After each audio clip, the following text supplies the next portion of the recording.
الحمد لله نحمده ونستعينه ونستغفره ونؤمن به ونتوكل عليه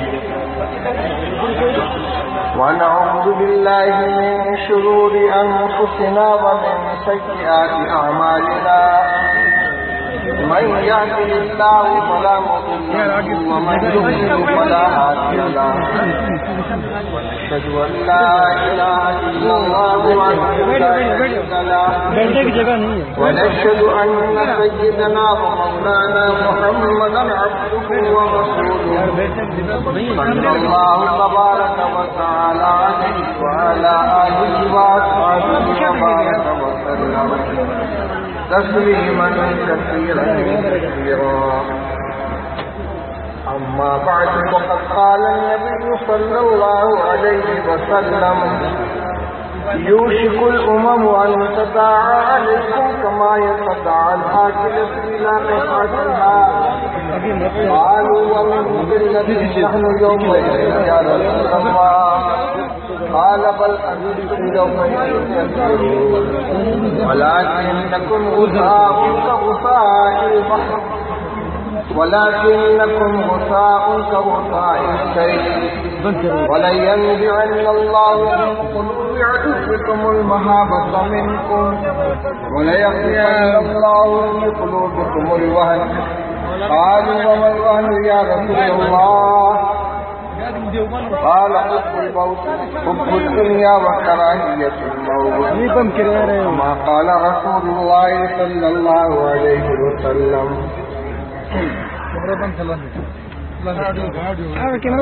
صدر محترم علماء کرام، برادران اسلام، حاضرین مجلس،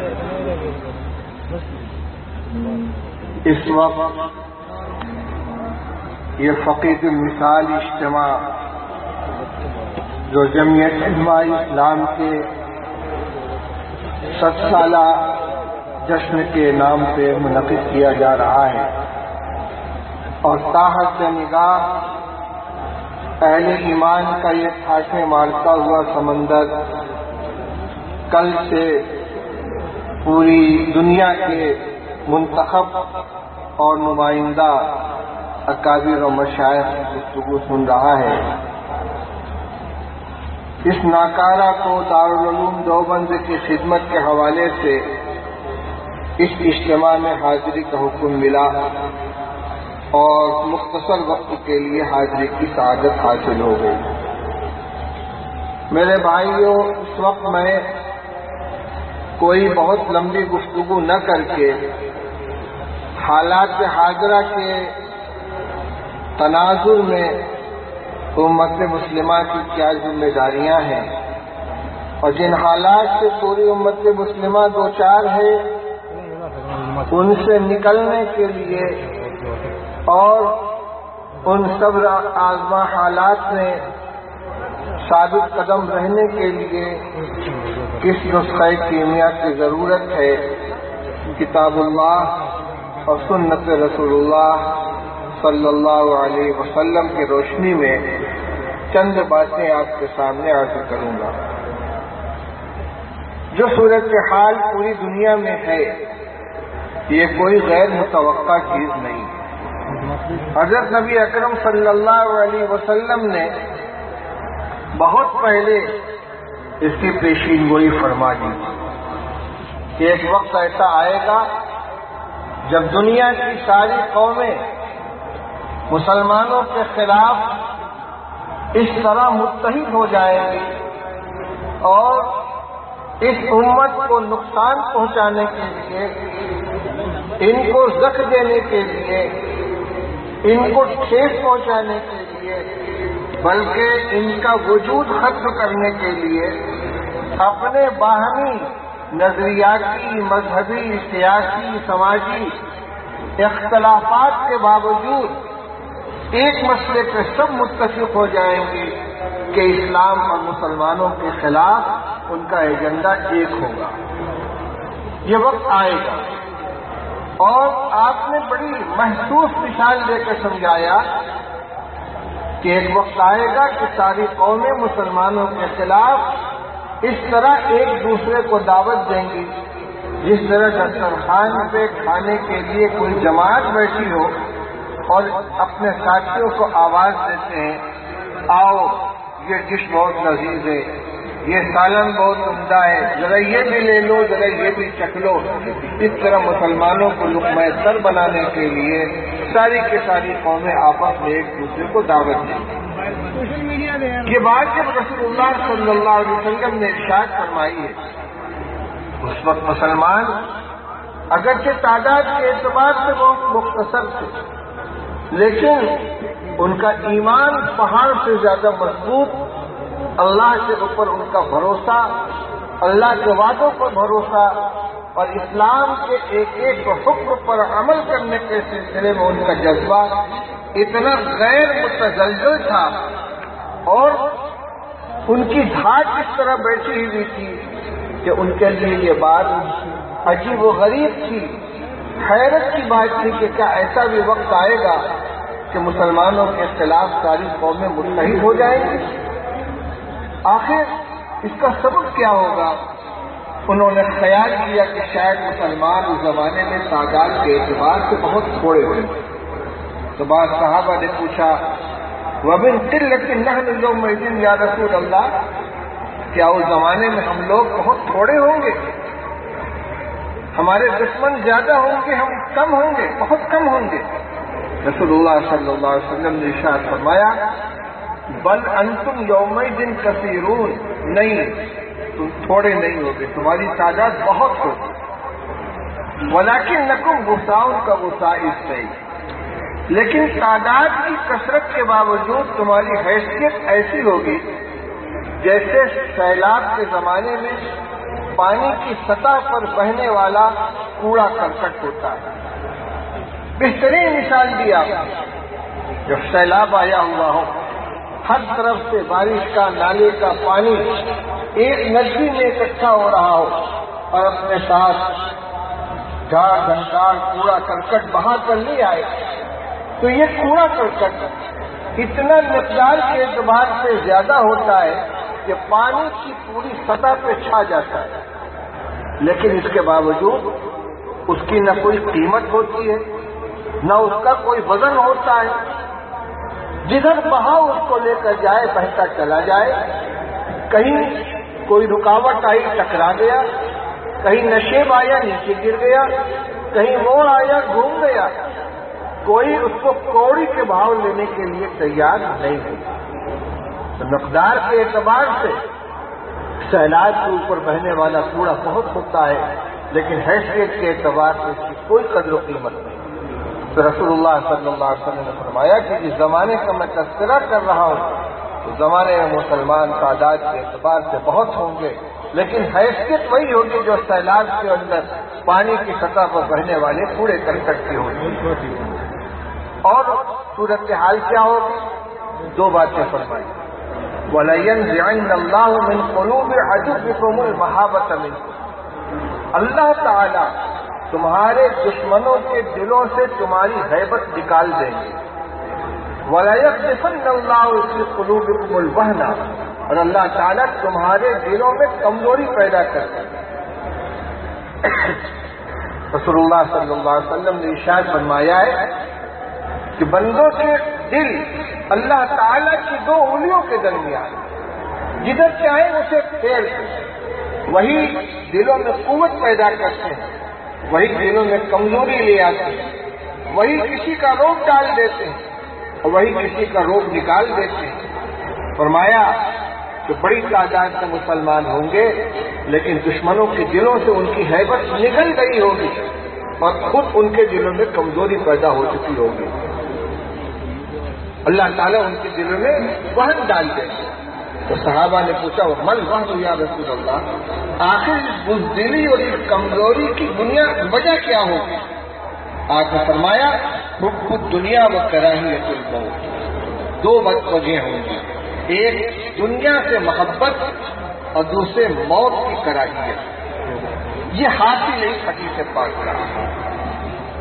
آج مسلمان تعداد کے اعتبار سے پوری دنیا میں دوسری بڑی اکثریت کے اندر اگر عیسائیوں کو، جو خواہ مذہبی طور پر عیسائی ہوں یا قومی مردم شماری کے اعتبار سے اپنے کو عیسائی کہتے ہوں، ان سب کو ایک مذہبی یونٹ تسلیم کر لیا جائے تو اس کے بعد پوری دنیا میں سب سے بڑی تعداد مسلمانوں کی، کم از کم 22 مسلم اسٹیٹ ہیں جہاں مسلمان اکثریت میں خود ان کی حکومت، کئی ایسے ممالک ہیں کہ جہاں ان کی بہت بڑی تعداد ہے۔ اگر پوری دنیا کے مسلمانوں کو شمار کیا جائے تو ان کو قلیل نہیں کہا جا سکتا۔ حضور نے فرمایا تھا بلنتم یومئذ کثیرون، تم بہت ہو۔ آج کے جو حالات ہیں وہ بتا رہے ہیں کہ واقعی اتنی حکومتیں، اتنی تعداد ہے، دولت کے سرچشمے مسلمانوں کے پاس ہے، پیٹرول کے کنویں ان کے پاس ہے، دولت کی فراوانی ہے، لیکن آج پوری دنیا میں مسلمانوں کا کوئی وزن نہیں، کوئی ان کی طاقت نہیں ہے۔ اس کی بنیاد کیا ہے؟ رسول اللہ صلی اللہ علیہ وسلم نے 2 باتیں ارشاد فرمائی ہیں، حقیقت سے وہی ہمارے لیے غور کرنے کی چیز۔ 2 اسباب ہیں، ایک دنیا کی محبت اور دوسرے موت کی کراہیت۔ دنیا کی محبت کا مطلب کیا ہوا؟ 2 چیزیں ہیں۔ رسول اللہ صلی اللہ علیہ وسلم نے ارشاد فرمایا من احب دنیاہ اغر بآخرتہ ومن احب آخرتہ اغر بدنیاہ فآخر ما يبقى على ما يفنى او كما قال رسول اللہ صلی اللہ علیہ وسلم۔ آپ نے ارشاد فرمایا کہ جو آدمی اپنی دنیا کو محبوب بنائے گا اسے اپنی آخرت کا نقصان اٹھانا پڑے گا، اور جو اپنی آخرت سے محبت کرے گا اسے دنیا کا نقصان برداشت کرنا پڑے گا۔ دونوں چیزیں برابر اور یکساں طور پر اس کے ہاتھ لگ جائیں، دنیا کے اعتبار سے بھی کوئی نقصان نہ ہو اور آخرت کی بھی مکمل کامیابی حاصل ہو جائے، یہ ہو نہیں سکتا۔ دونوں میں تقابل ہے۔ کرنا کیا ہے؟ فرما آخر ما یبقى علی ما یفنی، جو چیز ختم ہو جانے والی ہے اس کو اس چیز کے اوپر ترجیح دو، جو چیز باقی رہنے والی ہے اس کو ترجیح دو اس چیز کے اوپر جو ختم ہو جانے والی ہے، یعنی آخرت کی کامیابی، وہاں کی سرخروئی، وہاں کی عزت جن چیزوں سے حاصل ہو سکتی ہے ان کا اختیار کرو۔ آپ کے ارشاد ہے حب الدنیا کل خطیئۃ، دنیا کی محبت ہر خطا اور ہر گناہ کی نہایت۔ آدمی جھوٹ کیوں بولتا ہے؟ بے ایمانی کیوں کرتا ہے؟ حقوق طلب کیوں کرتا ہے؟ خوریزی کیوں کرتا ہے؟ کوئی نہ کوئی دنیاوی منفعت جس کے پیش نظر ہوتی ہے، اور اسلامی تعلیمات، شرعی احکام، ان پر عمل کرنا دشوار کیوں ہو جاتا ہے؟ اس لیے کہ ان اعمال کا جو صلہ آخرت سے ملنے والا ہے، ان پر جو کامیابی پہلے اللہ تعالیٰ کی طرف سے وہ ہماری نگاہوں سے اوجھل ہو چکا ہے۔ اس لیے میرے بھائیوں، رسول اللہ صلی اللہ علیہ وسلم نے جہاں آنے والے حالات کی پیشین گوئی کی ہے وہیں مرض کی بھی نشاندہی کی ہے، اور جب مرض کی نشاندہی ہو گئی تو اسی کے ذمن میں اس کا علاج بھی آ گیا کہ آج ہمیں سب سے پہلی بات یہ ہے کہ مسلمانوں کو اپنی زندگی میں تبدیلی لانے کی ضرورت ہے۔ وہ تبدیلی کیا ہوگی؟ اسی ضمن میں ایک بات اور عرض کرتا چلوں، ساری دنیا مسلمانوں کے خلاف ہے اور اسلام کے خلاف ہے ہر محاذ پر، سیاسی اعتبار سے، اور اس کے ساتھ ساتھ جو جتنی کوششیں ہو سکتی ہیں اسلام کو اور مسلمانوں کو بدنام کرنے کے لیے ہر سطح پر اس کوشش کو، ان ذرائع کو اختیار کیا جا رہا ہے، استعمال کیا جا رہا ہے، اور یہ زمانہ پروپیگنڈے کا ہے۔ گوبلز کا جو فلسفہ تھا کہ جھوٹ اتنا بولو کہ خود جھوٹ بولنے والے کو شبہ ہونے لگے کہ کہیں یہ سچ تو نہیں ہے۔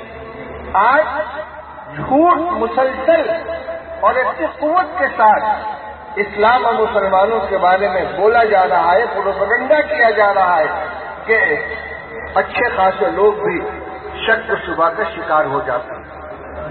بڑی عجیب و غریب بات ہے کہ کچھ دنوں پہلے دیندار مسلمان، داڑھی ٹوپی کرتا والے،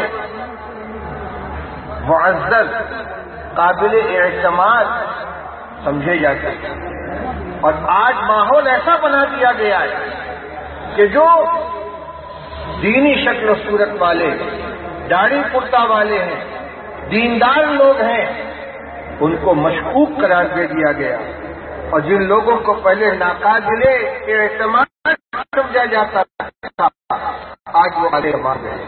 یہ نتیجہ پروپیگنڈے کا، کبھی مسلمانوں کو دہشت گرد کہا جاتا ہے، کبھی مدارس کو کبھی قاعدہ کہا جاتا ہے، لیکن ساری طرف سے اسلام کی، مدارس کی اور مسلمانوں کی صحیح تصویر پیش کرنے کی کوشش جس سطح پر ہونی چاہیے وہ نہیں ہو رہی۔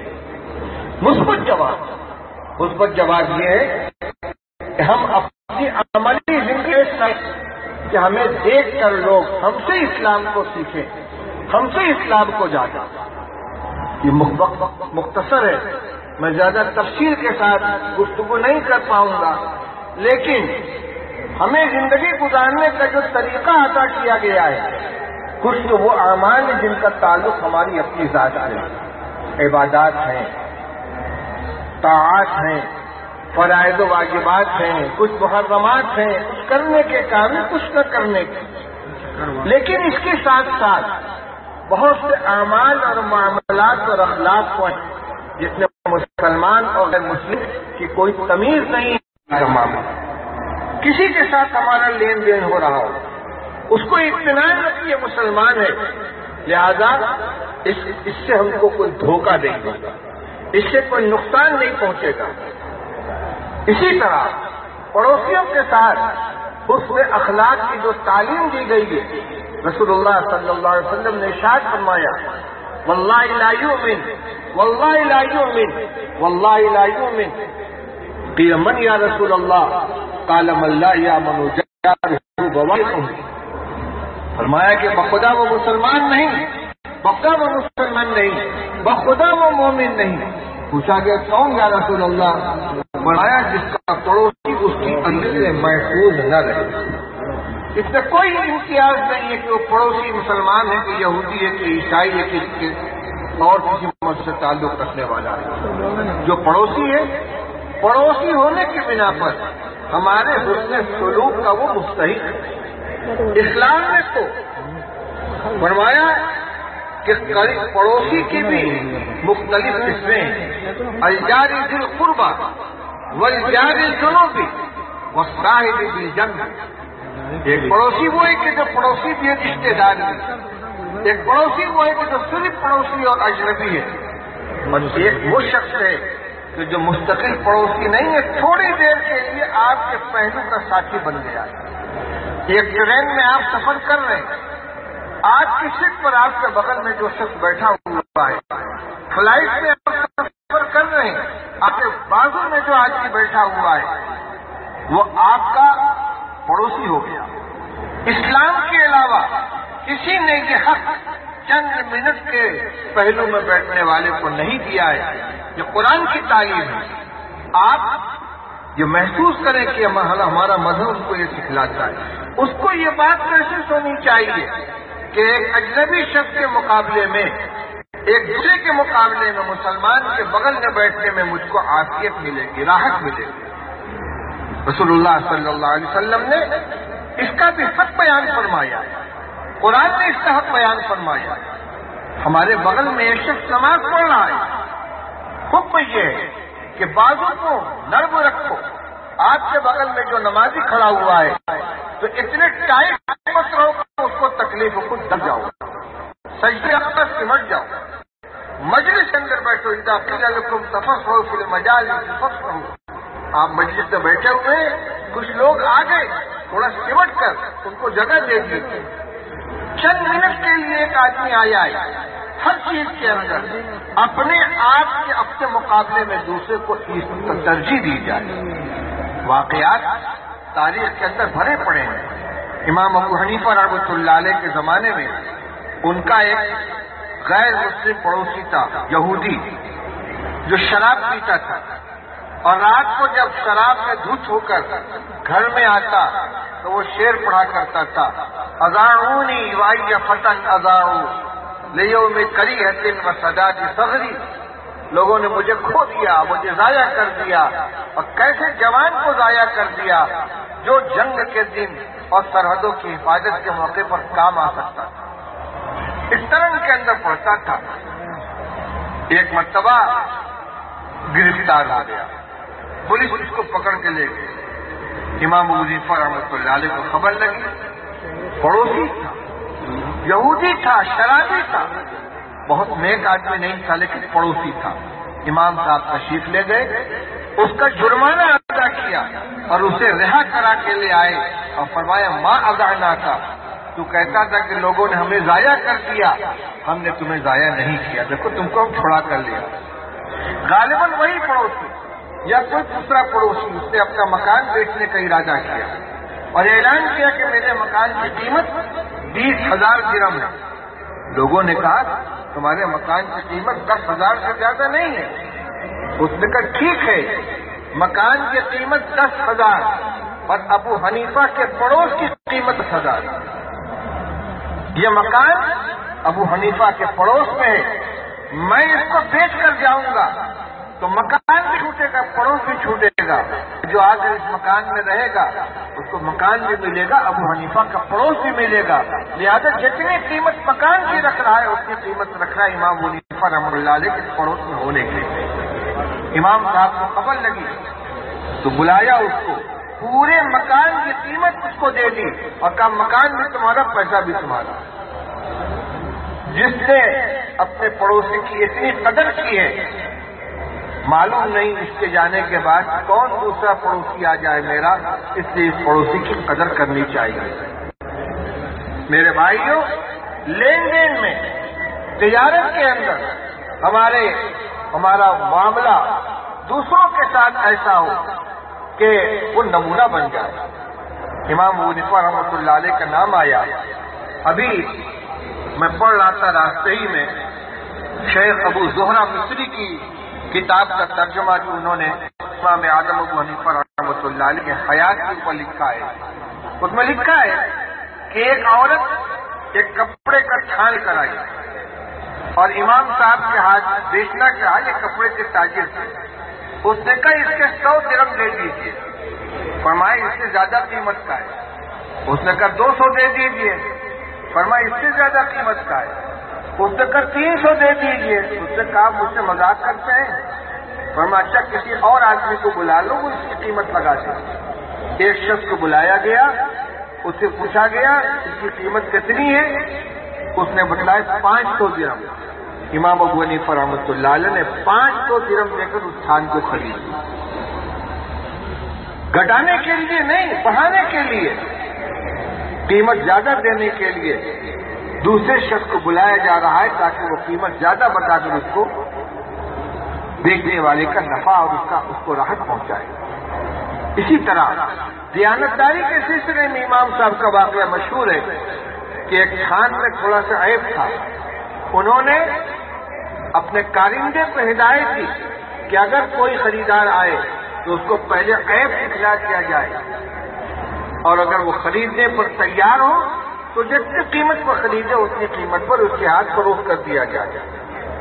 اتفاق کے بعد کوئی گاہک آیا اور کارندے نے عیب دکھلائے بغیر اس تھان کو فروخت کر دیا.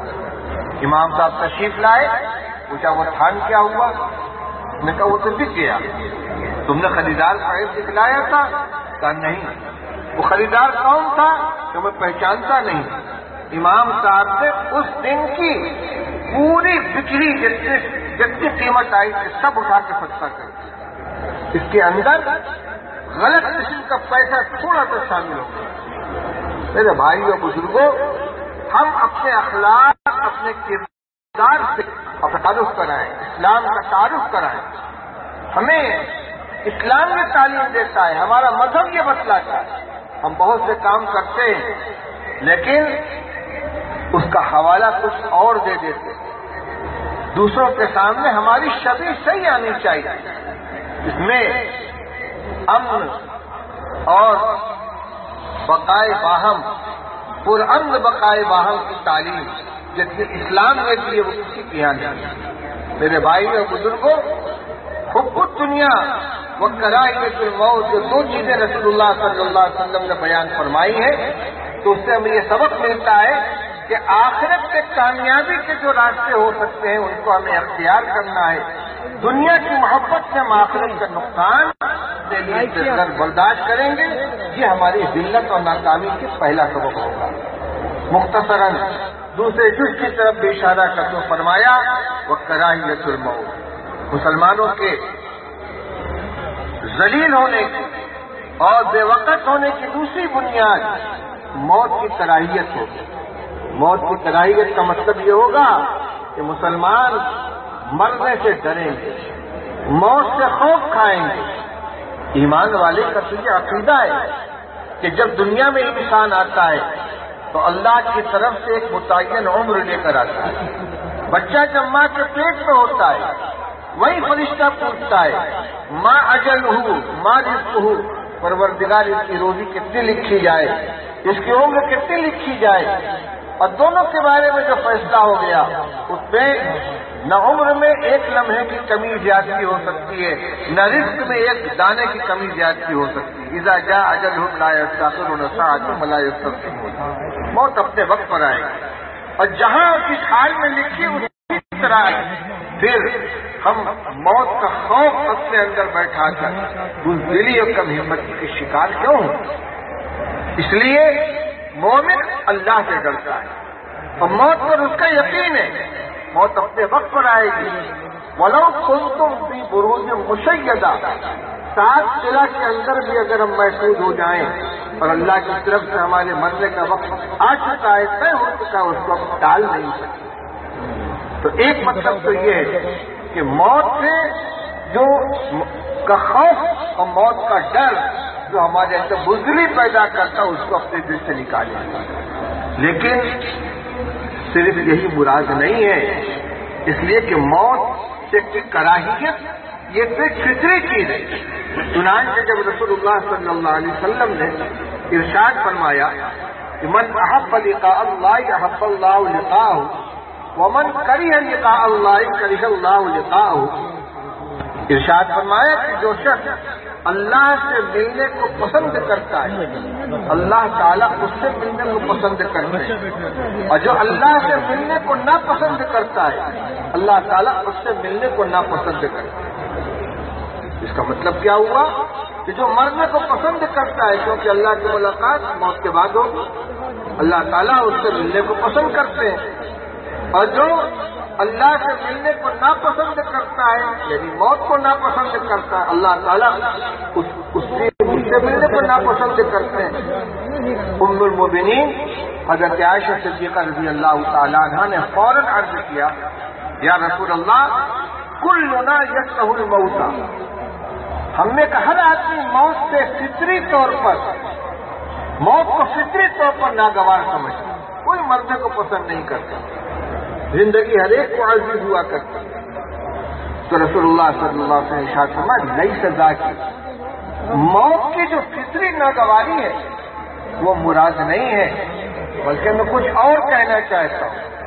آپ نے ارشاد فرمایا کہ جب اللہ کا نیک بندہ جس نے اپنی زندگی اللہ کی مرضی کے مطابق شریعت کے احکام کے مطابق گزاری ہے، جب اس کے مرنے کا وقت آتا ہے تو رحمت کے فرشتے اس کی روح قبض کرنے کے لیے آتے ہیں، جنت کی نعمتیں روح و ریحان و جنت النعیم کا منظر اس کے سامنے ہوتا ہے اور اس کی روح نکلنے کے لیے بے چین ہو جاتی ہے، وہ چاہتا ہے کہ جلد از جلد میری روح پرواز کرے، میں پروردگار کے حضور میں حاضر ہو جاؤں گا۔ وہ اللہ سے ملنے کو پسند کرتا ہے، اللہ اس سے ملنے کو پسند کرتا ہے، اور جو انسان فسق و فجور میں، اللہ اور اس کے رسول صلی اللہ علیہ وسلم کی مخالفت میں، بلکہ عملی بغاوت میں زندگی گزارتا ہے، جب اس کے مرنے کا وقت آتا ہے تو عذاب کے فرشتے آتے ہیں، عذاب کے ساتھ و سامان کے ساتھ، اور ان کو دیکھ کر اس کی روح بدن کے اندر فڑفڑاتی ہے، نکلنا نہیں چاہتی، اور وہ مرنے سے گھبراتا ہے، کیونکہ اس کے سامنے منظر ہوتا ہے کہ جب روح نکلی اور میں گرفتار کیا گیا، مجھے سزا ملے گی۔ یہ کری لقاء اللہ، کہ اللہ سے ملاقات کو ناپسند کرے۔ اس کا مطلب کیا ہوا؟ زندگی ایسی گزارو کہ جب آخری وقت ہو تو شوق ہو اللہ کے پاس جانے کا، اور ایسی زندگی سے بچو کہ آخری وقت کے اندر مرنے کا خوف پیدا ہو جائے۔ شیخ سعدی رحمۃ اللہ علیہ نے مختصر لفظوں میں بہت خوبصورت انداز میں یہ بات کہی ہے، ارشاد فرمایا، یاد داری کہ وقت زیادہ نے تو ہم خندہ بدنگ تو گریاں، یاد داری کہ وقت زیادہ نے تو ہم خندہ بدنگ تو گریاں، ہم تنازی کہ وقت مردنے تو ہم گریاں شون کو تو خندہ۔ فرماتے ہیں یاد داری کے وقت زیادہ نے تو ہم خندہ بدنگ تو گریاں۔ تجھے یاد ہے جب تو پیدا ہوا تھا تو سارے لوگ ہنس رہے تھے، خوشیاں منا رہے تھے، کسی کا لڑکا پیدا ہوا، کسی کا پوتا ہے، کسی کا نواسا ہے، کسی کا بھتیجا ہے، کسی کا بھانجا ہے، سب خوش ہو رہے ہیں، اور تو رو رہا تھا، تو روتا ہوا دنیا میں آیا تھا، باقی سب لوگ ہنس رہے تھے۔ فرماتے ہم سناسی، زندگی ایسی گزار کے دنیا سے جاؤ کہ وقت مردنے تو جب تمہارے مرنے کا وقت آئے تو ہم گریاں شون کو تو خندہ، سارے لوگ رو رہے ہوں، آنسو بہا رہے ہوں تیری جدائی کے اوپر، اور تو ہنستا ہوا دنیا سے جائے، کیونکہ آگے تیرا رحمت الہی تیرے استقبال کرنے والی ہے۔ اب اس روایت کی روشنی میں دیکھیں تو حب الدنیا و کراہیت الموت کا مطلب کیا ہوا کہ مسلمانوں کے اندر بزدلی اور کمزوری اور بے وقتی پیدا ہونے کے دو اسباب ہوں گے، ایک تو دنیا کی محبت، دوسرے ایسی زندگی گزارنا کہ اس زندگی کے بعد جب دنیا سے جانے کا وقت ہو تو مرنے کے لیے تیار نہ ہو، خوف ہو کہ عذاب الہی میں گرفتار ہو جاؤں گا۔ اس لیے اس کی تیاری یہ کہ آدمی شریعت اور سنت کے مطابق زندگی گزارنے کی کوشش کرے۔ انشاءاللہ یہی نسخہ ہے کہ جو ہر شخص اپنے طور پر اپنا سکتا ہے، اپنی جگہ پر اس کو اختیار کر سکتا ہے۔ رسول اللہ صلی اللہ علیہ وسلم نے جہاں بیماری بتلائی ہے اس کا علاج بھی بتلا دیا۔ اللہ تعالی ہم سب کو عمل کرنے کی توفیق عطا فرمائے۔ اس عظیم الشان مجمع کے ذریعے حدیث پاک کا یہ پیغام میں پوری امت تک پہنچانا چاہتا ہوں۔ اللہ تعالی ہمیں اس کی توفیق عطا فرمائے۔ وآخر دعوانا ان الحمد للہ رب العالمین۔ دو تین ضروری اعلان ہیں۔